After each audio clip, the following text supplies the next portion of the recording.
I don't really think there's any time to delay. I've got to get out into Florida, don't I, John Daly? Isn't that what we need to do? All right. It's Friday. We like to go to the Sunshine State. Gators today. Yeah. Yeah, Gators and maybe pythons if we have time. It's time for Friday Fabulous Florida. There is a gigantic alligator in my kitchen. A look at the weirdest stories from our weirdest state. Florida be doing weird. Florida is gator country, as you know. A Florida man is bitten while trying to remove a gator from his property. Let me tell you what the moral of this story is. Yeah, at first I kind of freaked because I didn't know what to do. For the love of all that is good, double check under your cars. Stay away. They're going to get you. For the love that is of all that is good.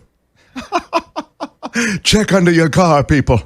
If you take nothing else from this message, please. Kind of freaked because I didn't know what to do. For the love of all that is good, double check under your cars. Stay away. They're going to get you.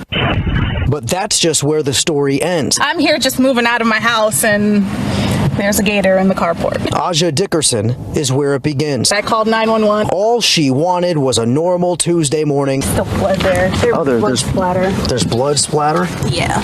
Okay. And all she got was a gator out front. He was underneath a U-Haul truck in a carport. This invader gator was blatantly trespassing on private property. It was intense. So Aja made a quick decision. She went and got a neighbor who she knew would have the right tools. He's a dog trainer, so he came out with like gloves and a sweatshirt. He can train the gator to go get the paper, but he can't necessarily get the gator out. Okay, that's what dog trainers are, not necessarily gator removal people. He came out with gloves and a sweatshirt. He kind of knew what he was doing. Well, I like that if you just come out with a sweatshirt, she ascribes a certain credibility to your situation. Tools. He's a dog trainer, so he came out with gloves and a sweatshirt. He kind of knew what he was doing, but that gator was fast. He moved too fast. We have a picture of the gator up on screen if you want to see it. It just didn't go well. It was a very athletic gator. Yes. The athletic gator then became an angry gator and latched onto the guy's arm. Someone had a broomstick, and they used the broomstick to help pry open the gator's mouth. Oh my God. I guess you got to go with what you have available. You got to sort of MacGyver the situation, but broomstick seems inadequate to the task. And latched onto the guy's arm. Someone had a broomstick, and they used the broomstick to help pry open the gator's mouth so he could get his arm out. I mean, I couldn't believe some of this, so I called FWC. They confirmed that the man tried to remove the alligator himself and sustained injuries to his arm, and the trespassing gator was relocated. I was like, oh my God, are you okay? How does Aja feel now that it's gone? He never really did anything. He would just hang out, really. So, I mean, it's kind of sad. Because so now you're sad that you kind of went after the gator so hard. He was fine. He wasn't bothering anybody. He found a place to chill there in the carport. Yeah, Mark, but he was trespassing. It's in the report. And Trespassing gator. Hang out, really. So, I mean, it's kind of sad. Because she is not and will never be a gator hater. He was like the neighborhood pet. Listen to me right now. Do not, under zero circumstances, keep a wild alligator as a neighborhood pet. Number 2, do not call 911 if you see an alligator in your driveway or anywhere where it is a nuisance. Call the FWC hotline, 866-392-4286. And number 3... right. Can you remember 911 or can you remember that other number? FWC hotline, 866-392-4286. I mean, I've already forgotten it. 1-866. It's 492 cars for kids. I got a gator in my carport. I keep calling the cars for kids number. If only he could say it faster. Oh, my God. That's right. He really didn't linger on the number. John's right. 392-4286. And number 3, don't try to catch the gator yourself. Yeah. Why? Don't try to catch the gator yourself. Well, Get a dog trainer. Get a dog trainer. That's right. If there's a dog trainer in your neighborhood, you're in good shape. Roll over. Yeah. I mean, he got chomped, Kim. The dog trainer guy got chomped. Yeah. Things didn't work out too well for him. Yeah. DeSantis is the governor. They had to call it a contracted nuisance alligator. I mean, there's so many of them. A nuisance alligator trapper was dispatched. Oh. Yeah. Yeah. Well, that does seem to be sort of the specific job title you need to handle the situation. In Florida, the old law firm of Florida Republican Governor Ron DeSantis got millions in state funds during his tenure. What? It's being reported by the Daily Beast. 2 law firms, Holland and Knight and Holtzman Vogel, got millions of dollars in state business in recent years from DeSantis' administration. According to data, Holland and Knight, where DeSantis previously worked as a civil litigator before his congressional campaign, got little in the way of contracts with the state of Florida through 2018. But then 2018 rolled around, and from 2018 to 2020, the law firm got nearly $3 million from representing the state in various lawsuits, including the mail-in voter restrictions, foster home care inadequacies, a major case on felon voting rights. Millions of dollars all of a sudden go to this firm that used to be inhabited by Ron DeSantis. All the work was reportedly assigned to one lawyer from the firm, George Maros, who counseled the Florida state government as an outside advisor.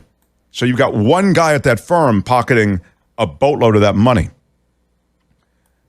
In August of 2020, Maros left the firm. Since then, it's not signed any new contracts with state agencies, according to the latest data. He is in a public records lawsuit. He allegedly pressured his law firm into dropping a case from the Miami Herald, asking the state to hand over COVID-19 data on its senior care facilities. You remember that whole the leak that took place in DeSantis's world from as to where the money was going and how things were being handled in senior care facilities? Anyway, it gets a little complicated, but this is the same firm that represented Donald Trump in his 2020 election lawsuits. And they had, again, not received any contracts from state agencies according to state data, okay?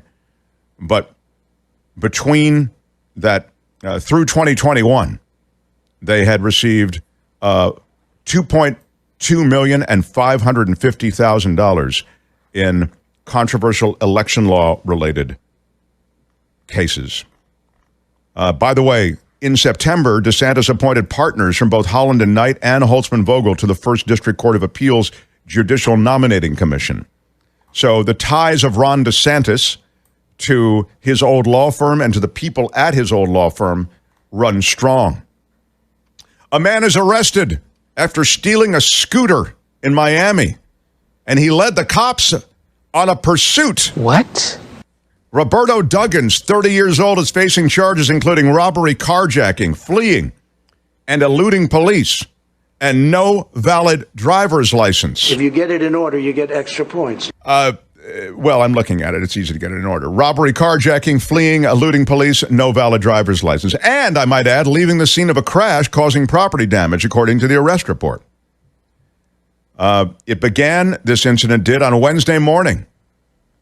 A woman said she was heading to work on her scooter, had come to a stop at Northeast 38th Street and Biscayne Boulevard. You know where that is, John? Yeah. Right down the street from the Whole Foods and the Publix. Thank you. The woman said a man later identified as this guy Duggins approached her on her scooter, you see. Oh, she got scooter jacked.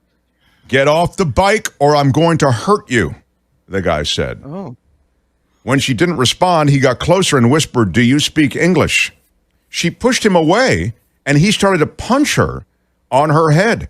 She was wearing a helmet, though. He was able, though, to push her off the scooter, and he fled the scene on her scooter. Not the reason you think you would need a helmet.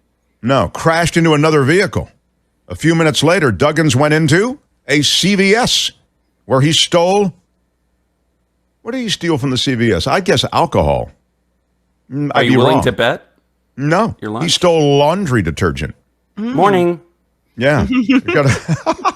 Morning. Duggins drove the scooter onto a sidewalk, fled the cops, driving against traffic. He made his way to I-95, then onto the Golden Glades Exchange, then westbound on the Palmetto Expressway. You know where that is, John, all of these places.